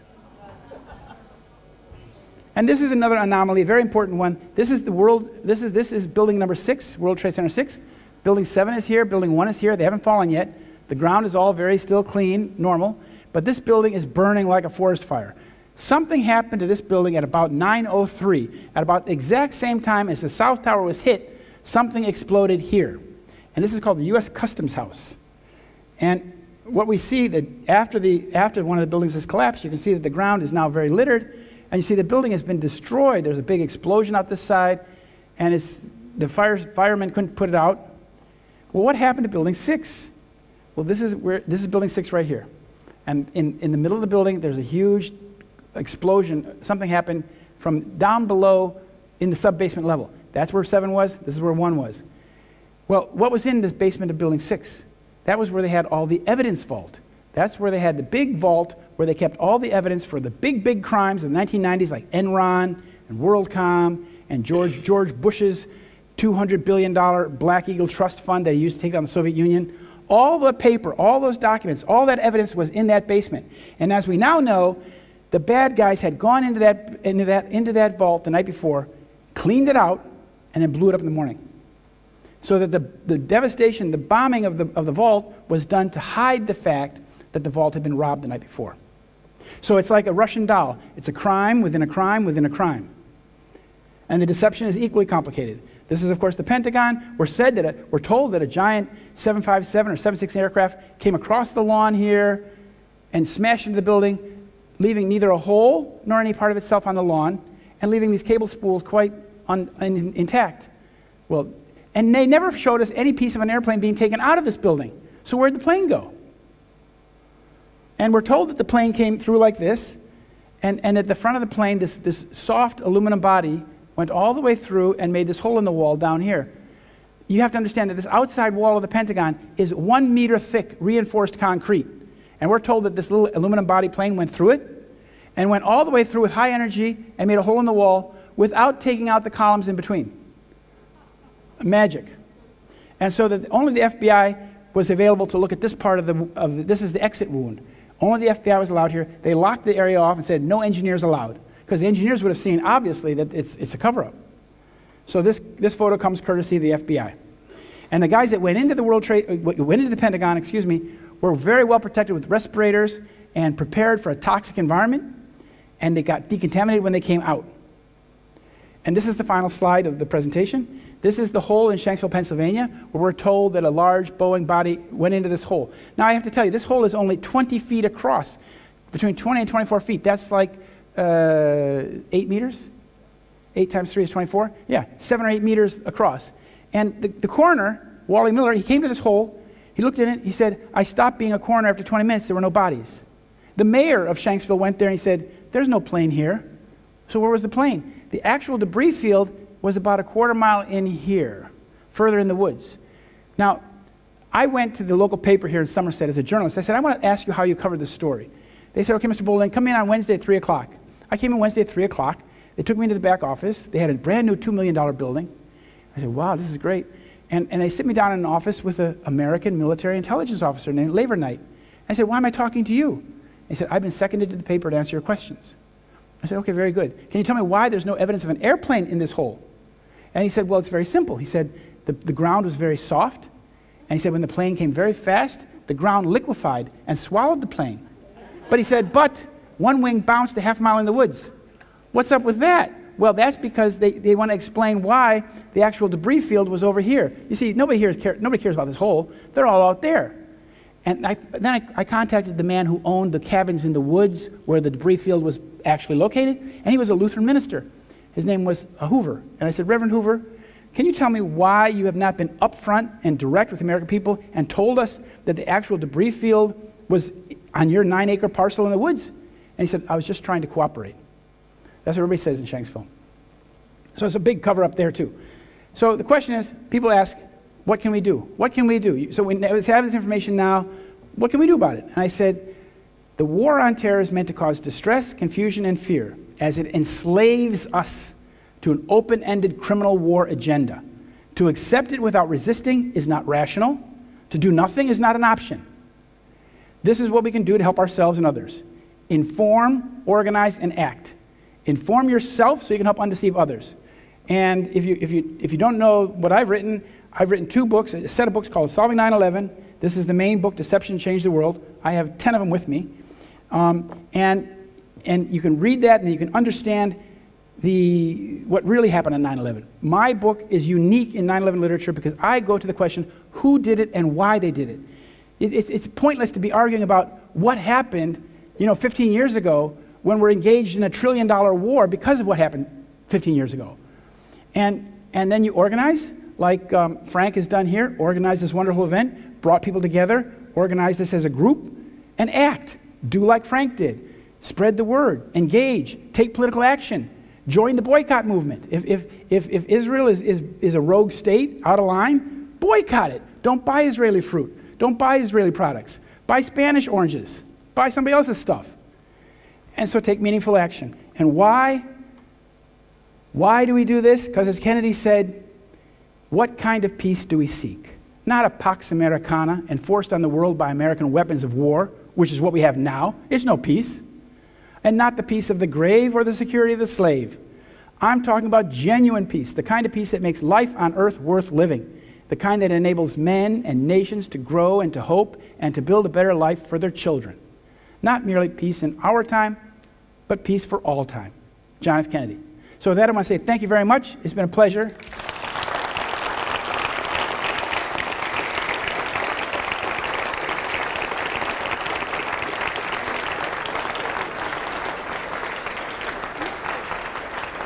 I think we have time for some questions. Yeah, I thank you very much. It Thank was you. absolutely Thank you very much. amazing. Thank you. And now it's time for question, if you have any. And please keep your questions on subject to the war on terror or 9/11, and bring your question, make it brief.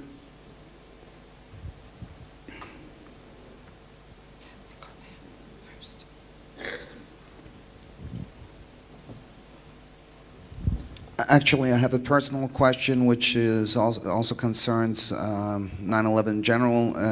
You being a homie, you're probably well acquainted with Noam Chomsky, and him being a gatekeeper. Who? Noam Chomsky. Oh yeah. Right. So it's just on a personal note. I'll just do it very brief. Do you think he's been threatened, or he's been a COINTEL stooge from the start? Thanks. Yeah, I think it's the latter. Anybody who's been in America and knows Noam Chomsky knows that he's taken on this position where he's, of course, been critical of the United States involvement in Vietnam in the 60s and 70s. And he went to Israel back in the 1950s before he started all that with his Jewish wife. And they went to a kibbutz for about 5 weeks or 6 weeks. And the rest of the year he spent in London. So I approached Mr. Chomsky and asked him a letter, in a written letter. I said, do you have any experience with the Tavistock Institute? Tavistock is British psychological warfare. And he wrote back and pretended he didn't know what Tavistock was. I find that very odd.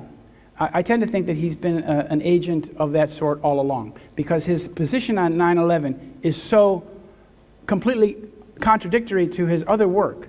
It makes no sense. It makes no sense for him to be understanding American crimes and Israeli crimes and Zionist crimes, and then suddenly to draw a complete blank. So I think it's been something like that. You see, what they do with these alternative voices and controlled media, like Alex Jones. There's a guy in America called Alex Jones. Alex Jones is the same. They create these, just like the media, just like the controlled media. They create a large body of followers who believe everything that Alex Jones says, and then that's very easy. He can play the role of the Pied Piper and take his group into the woods when it's necessary to do so. So Alex Jones is another one. He won't go near discussing Israeli involvement in 9/11. I just spoke in Austin, Texas the other day, and he was invited 4 times to come to the event. It was the only event in Austin that day on 9/11. He didn't show up. Another question?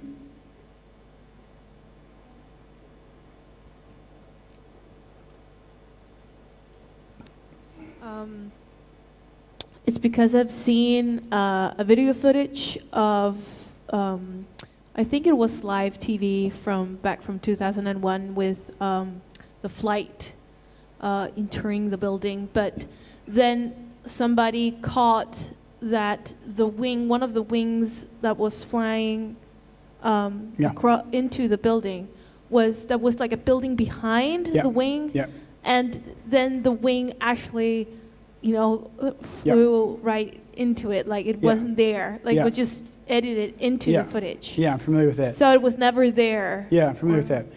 That's very interesting footage. She's referring to footage that looks like part of the plane did not go in the right place where it should have been in the video. Now that may be fraudulent video, I don't know. I know some people say that this is evidence that planes did not strike the buildings. Some people say that. But whatever struck the buildings, was apparently drone planes, and it looks like those planes went through the buildings with great vigor. There were some plane parts found, were not identified, and something went flying, some projectiles went flying with very great speed out the other side of the building too. So my only position on that is that the fact that there's a problematic video, or a video that may be fraudulent, does not mean that planes did not strike the World Trade Center. You hear what I'm saying? A fraudulent video is not evidence of something not, but I've seen that video, and it's very bizarre. Yeah, because to me it looked like that it was actually, just put in there, that it was actually not there. Yeah. And it was made up footage. Yeah, so I understand. This is the argument that it was that what we saw in those videos was computer generated imagery. Yes. Versus actual planes. Yeah. But as I said, it certainly looks like large planes hit the building. Eyewitnesses heard large planes hit the building. We could hear the sound of them. And as I said, something like big planes did hit the buildings. So that's as far as I can go with that. Yeah. Thanks. Okay. Now there's this quote that says, follow the money. Mm-hmm. Now you mention oil, but of course you also looked into the industry for the arms and weapons mm-hmm. and so on. Mm-hmm. I think it's called the Carlyle Group, or mm-hmm. You didn't mention so much about Bush and mm-hmm. all the rest of mm-hmm. the administration's mm-hmm. money in this firm or in these firms. Yeah. Well, as you say, the Bushes and the Cheneys and all these people that have money in America are invested in war stocks. I mean, it's big business in America. 55 cents of every tax dollar goes into this business, so that's where to put your money. As you said, there's Halliburton, there's Dick Cheney, there's other companies like General Dynamics and Halliburton and Northrop Grumman. There's so many of them. A lot of money was made by those groups. Some of them in particular are very suspect, like the General Dynamics company. They have a huge amount of business. But whenever the nation goes to war, the war business is good. I mean, this is America's business these days, unfortunately, very unfortunately.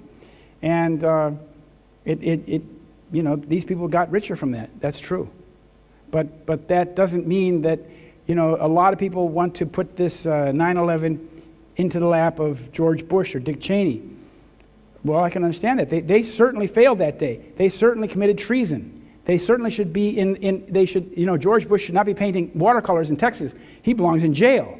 He belongs convicted of war crimes because, first of all, they prevented any meaningful investigation. As I said, there was no investigation of 9/11. That in itself should be a crime. But they said it was an act of war, so, you know, they're legally protected. But then for 2 years, they prevented any sort of meaningful investigation. But more importantly, George Bush and Tony Blair conspired in a criminal war of aggression, which is the supreme war crime. For that, we hanged Nazis in Nuremberg. George Bush and Tony Blair deserve the same if they're found guilty of committing a war crime. And they did. So and what we need in this country, in America, we need a proper investigation in which Cheney, Bush, Chertoff, Ashcroft, Ali Hoopa are put into court and investigated to the full extent of the law to find out what they knew. Because that's the only way you'll get the whole network. You see, America today has become a crimocracy, a government of criminals, for criminals, by criminals. So it's like the removal of one person isn't going to change anything. And bringing a new criminal to run the operation isn't going to change anything either. Americans all have hopes. Oh, they always ask me, well, what do you think of Trump? Is Trump... what can I say? I don't want to pop their balloon. But it's like, come on, this is totally fake. The whole thing is fake. Trump is just as closely in bed with the Israelis as Clinton.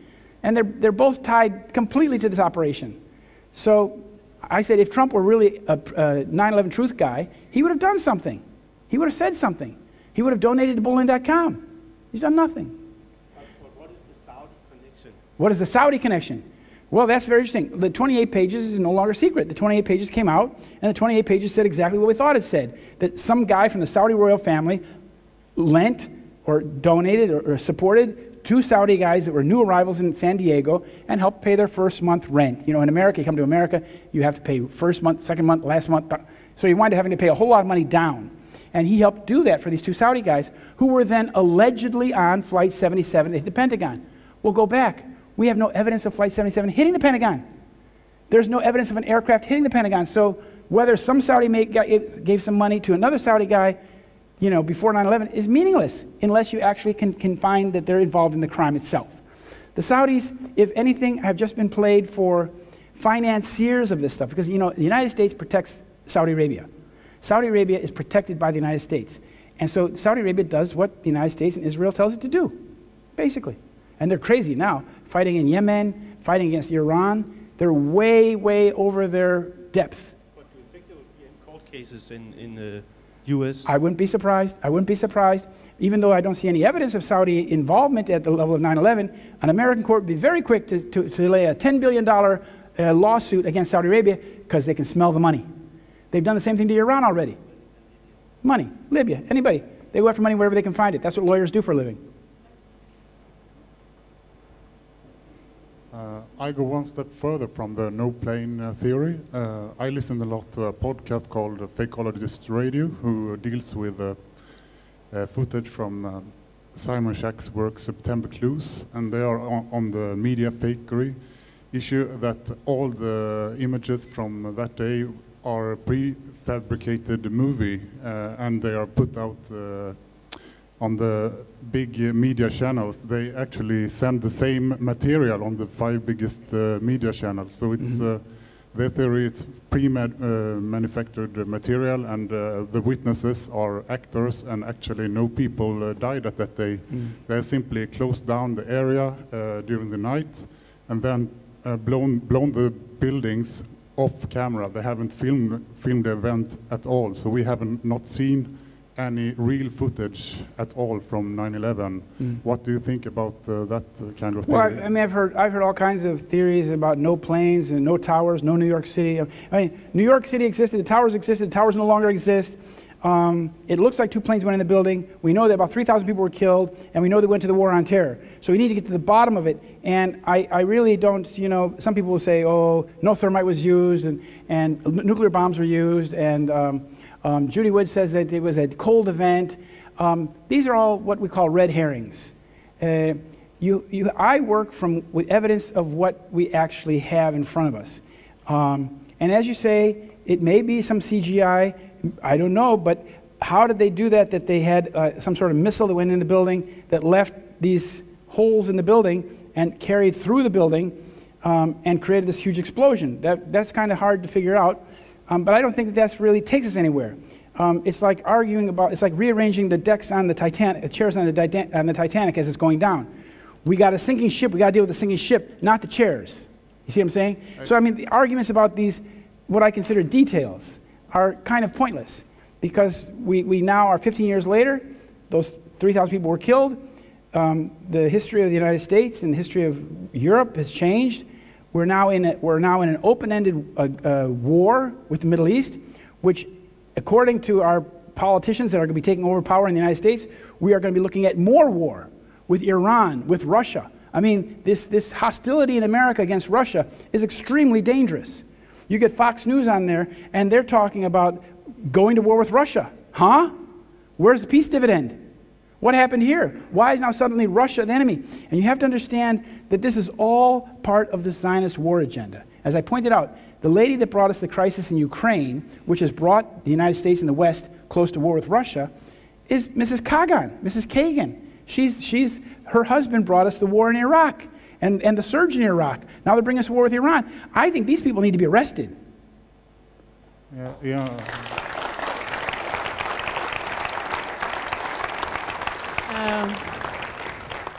I just have a very simple question, as I like to be solution-oriented. And I think there was a very little talk about some kind of solution. So I was thinking about banks. Can we do anything about moving our money? Because I realized that I cannot put my money in anywhere for my pension, because all of it is helping either the medicine factories or the weapon thing. Whatever I looked to put my pension money in, it was not possible to make it grow. Right. There were places, but I wouldn't get any money. Right. Now, isn't there a place where we could do a solution is to change the banks? Yeah, what we have to do is, we have to do that, absolutely. We have to renege these private banks that have taken over control of our country. If I understand correctly, the National Bank of Denmark is in the same situation as the Federal Reserve. It's owned by a bunch of private banksters who use fractional banking and stuff to indebt us and enslave our nations. So clearly we have to turn that around. And every president that's tried to do so in the United States has been killed. But that's what has to be done. We have to free our nations of this debt slavery and install real national banks that issue credit to the people on behalf of the state. That's what we need. But how do we get there? To get there, it's going to require a large popular movement. It's going to require action. At this point, we are still a vanguard. We're a small group because not enough people understand it, and we haven't gotten to that position where we can overthrow the apple cart. But that has to happen. The United States is now, trillions of dollars in debt. All the money that we give for taxes doesn't even pay the interest on the debt. How much further can you go like that? It can't go on very much further. The American infrastructure is crumbling. The nation's being taken from war to war. We're threatening nuclear war with Russia. They're bringing us to the catastrophe, to a brink of catastrophe. These are the people that are doing it, these banksters. We have to overthrow the banksters. But is it every bank? Is every bank, is there any banks that one could think is not in conspiracy with everyone? Well, it's the system. The system is rigged against us. But I have a little bank in Washington that's a family-owned bank, which works for me. But it's all part of the same system, you see? And what we have to do is at the top, we have to reorganize how our states are financed. And what we have allowed over a period of time, in the United States, they've corrupted our Constitution. Only Congress has the right to declare war. Only Congress has the right to print money. Well, we've gotten rid of both of those. The president goes to war anytime he feels like it. The president goes to war wherever he feels like it, and Congress does nothing. And Congress doesn't print any money. It's all being done by the Federal Reserve. And until those situations get rectified, don't expect any solutions. But we have crimes to solve, too. Hard to say. Might. Iceland did it. Yeah, Iceland did it. Okay. I have a question that's quite interesting because it's about the connection between the Arab Spring, so-called Arab Spring, and the war on terror. What is the connection between these two big events here in our time, so to speak? Well, the Arab Spring, he's asking about the Arab Spring. I think the Arab Spring was in many ways genuine in Tunisia. There was legitimate grievances there. And there were, of course, legitimate grievances across the Arab world. And then, of course, they saw in certain places they had to reverse the Arab Spring, like in Egypt, and reinstate the military. That's what the United States did. They said, forget your Arab Spring in Egypt. Forget Islamic or Muslim Brotherhood leading the country. We're going to overthrow that and put the Israelis and the Americans back in charge with the Egyptian army. Then what they saw in Syria, they say, here's an opportunity to take Syria down. So we will support the radicals who we train in Jordan, who we arm in Jordan, who we give funds to, and provide material flow from Turkey. And we create all these bad barking dogs who are crucifying kids. That's American tax dollars at work. It's sick. It's totally sick. But what I find most problematic about this is that in America, nobody's talking about it. As I said, the Syrian war is a non-issue in America. How can it be a non-issue? Where the United States is responsible for the plight of the Syrian people. My wife is a teacher in Sweden and is Christian school. She has now 13 refugee kids who she teaches from Syria, from Iraq, and from Afghanistan. And she was telling, but before we went on the tour in America, she was telling at the prayer session, pray for my husband and myself. We're going to teach America, talk about truth in America and ending the war. And the history teacher said, what war? What war? And it's the same thing in America. What war? We're not at a war. Question. You grazed the matter a bit earlier. You said that no one believed the story anymore. They just stopped having the polls. Yeah. But they still believe in the presidential circus. Yeah. How, in your opinion, are the Americans, how close are they to waking up? Do they still buy all this? Well, there's a very significant population in America that knows the situation. There's a lot of people. And there's a lot of people who are just at that brink. They're mad as hell. They know the system's rigged. They know that everything is rigged against them. There will be always about 90% of the population doesn't do anything, just does watching TV. The problem is in America is that the media is so controlled that the Americans have no understanding what's really going on. That's the problem. I don't know how it is here in Denmark, but in Sweden it's not very good either. The media is very tightly controlled. News is very brief. They don't tell you anything. And you can't have a democratic nation with an ignorant public. I'm sorry, it just doesn't go. When you have an ignorant public, when the media is controlled by 6 corporations, you have an oligarchy at best, or a kleptocracy, or a crimocracy, as I call it. The criminals run the operation, because the criminals in America run the voting machines. So we go think, vote, vote, vote, yeah, rock the vote. You put your vote in there, and at the end of the day, it's counted by a computer machine that's owned by a private company who controls all the data. The American people don't watch any single vote being counted in their own eyes. That's not a democratic election. And they say, oh, we'll go monitor elections in Serbia. We'll go monitor elections in Iran. We'll send Jimmy Carter there to watch how they do it. We need election monitors in the United States of America. That's where we need it. And it's so far gone. And I love my country, even though I've lived 7 years in exile. I love my country. But it's really sad to see it today. You know, and it's a circus. It's a circus, this whole Trump-Clinton thing. And people, Americans, every 4 years, wake up out of their slumber and say, yeah, go Trump, go Clinton. But it's like children. They're like children. They pin their hopes on one candidate, think that guy's going to take us out of the jungle. No, we have to get out of the jungle ourselves. And we can't do it unless we're informed. And that's the job we have to do. We have the information, we have to inform others, and others, and others, because it's going to be a revolution of awareness. And when enough of us understand what we've been duped by and lied, whether it's chemtrails or Fukushima or 9/11, when we understand that the whole thing is a big hoax and a big lie, and they enslave us with deception, then we have a fighting chance.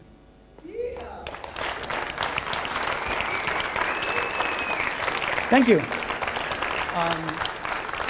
It's 9:30, so I think that I want to say thank you very much. I really appreciate being here, and I look forward to seeing the rest of the event tomorrow. Thank you very much. Oh, I do have some books outside. I can, in the hallway there, in the next room. Thank you.